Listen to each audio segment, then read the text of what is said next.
Bueno, pues Pie en Pared había solicitado hacía ya muchísimo tiempo permiso para, como pueden hacer todos los grupos parlamentarios, y en este caso ellos lo hicieron a través de Vox, utilizar la sala Clara Campoamor del Congreso para presentar este documental sobre la historia del PSOE durante la Segunda República, antes de la guerra.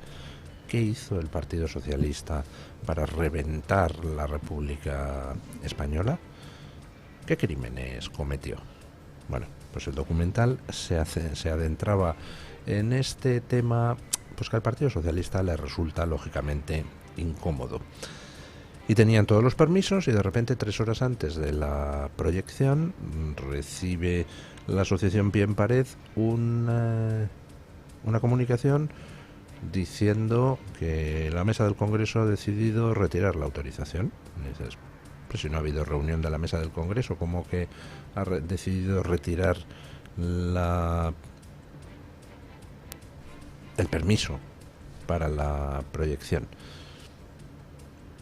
Obviamente al Partido Socialista no le gusta que le recuerden su historia criminal, pero bueno, se la vamos a recordar. El Partido Socialista ha sido siempre un cáncer para España.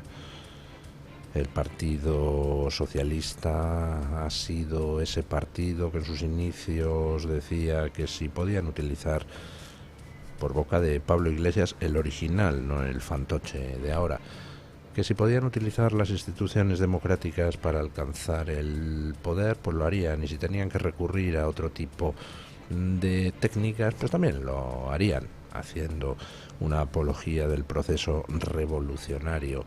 El Partido Socialista es ese partido que cuando la dictadura de Primo de Rivera colaboró encantado con la dictadura de Primo de Rivera, porque le concedió Primo de Rivera alguna cuota de poder al Partido Socialista. El Partido Socialista es ese partido que estuvo desde el minuto 1 de la proclamación de la República trabajando para destruir la propia República. La República fue destruida porque en realidad nadie creía en la democracia en aquellos momentos. Nadie creía en la democracia porque toda la izquierda, salvo algún sector muy minoritario del Partido Socialista, estaba convencida del valor de la lucha revolucionaria, de que había que superar la democracia para conquistar el poder por la fuerza de las armas. Y en la derecha pues había por un lado monárquicos que no eran precisamente favorables a la República.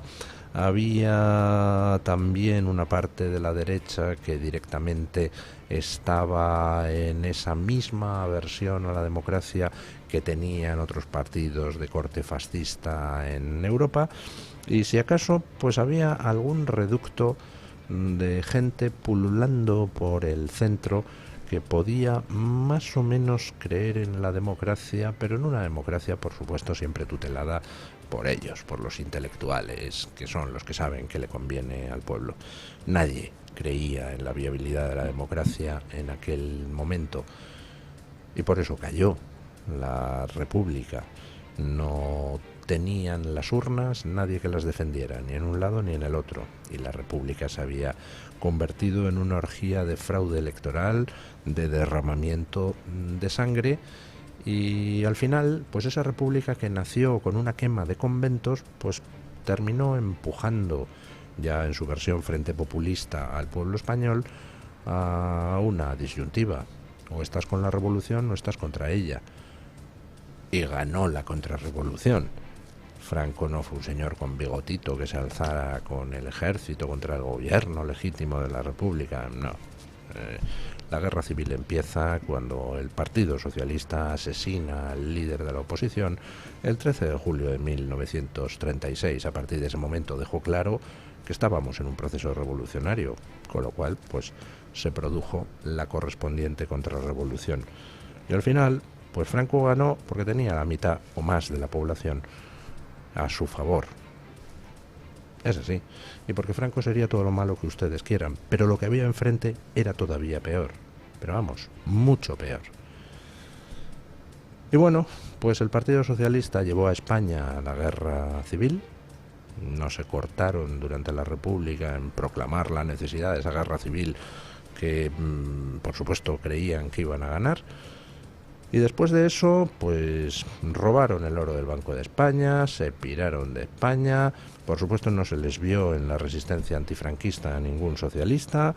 Cuando llega la democracia, pues vuelve el Partido Socialista, que no había estado en el antifranquismo, e incorpora a muchos del franquismo furibundo dentro de sus filas, que le pregunten a Bono por su querido padre falangista, o a Juan Luis Cebrián, jefe de informativos de la televisión franquista.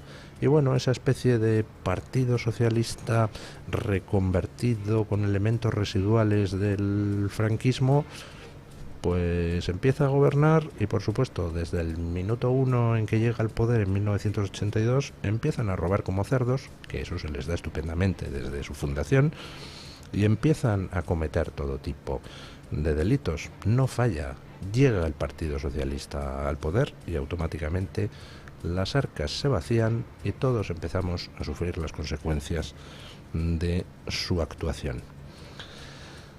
Bueno, a Armengol no le gusta, al PSOE no le gusta que nadie recuerde la historia criminal del Partido Socialista. Pues habrá que recordarla. Ya saben ustedes, el documental de pie en pared se llama Lo que nos ocultaron. No se ha podido proyectar en el Congreso. Bueno, pues se preestrenará en alguna otra parte. Descuiden que sitios no faltan.